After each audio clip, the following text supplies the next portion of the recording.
जड आहे त्याच्यावर आता एक गवर्दी वडली.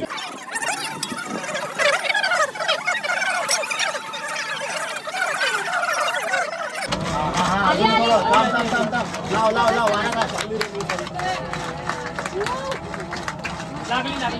कर कर कर कर कर कर बस बस वा लागली.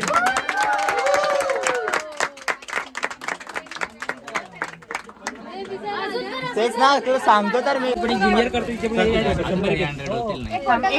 त्याचं नाव सांग. त्याला गोदंती म्हणतात. गोदंती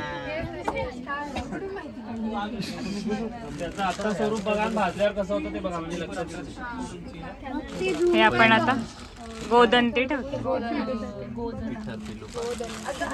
पिठर पाव घ्या. पिठर पाक सगळं ठेवायचं.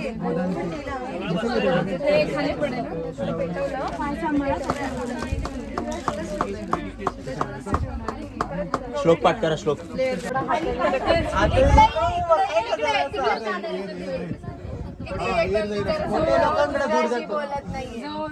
तू सांगितलं तो एक शब्द पण ऐकला त्याच्यात डोळ्यात चाललंय का मला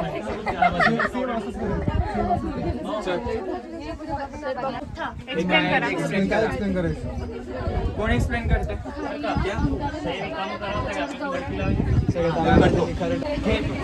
सुरुवातीला खाली अंगारे ठेवले, त्याच्यावर एक प्लेन गौरी ठेवली.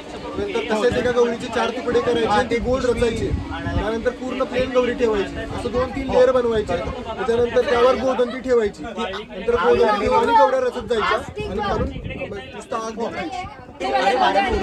गोदंती जी आहे ना ती क्रिस्टलाइन स्ट्रक्चर मध्ये असते, म्हणजे त्याला आपण स्फटिकाभम असं म्हणू शकतो. जेव्हा 3 ते 4 तास आपण ते ठेवतो आणि मग ते स्वयंशीत होतं, म्हणजे त्याचं ते कूल होतं. त्याच्यानंतर मग त्याचे जे पापुद्रे असतात ते सुटतात. अशा पद्धतीने ती रचना तयार होते. आम्ही गेलो होतो जेवायला. आता हे असं झालंय. गोदंती बाहेर काढल्यावर लेअर झाले. म्हणजे आल्यापासून मी किती होता सांग.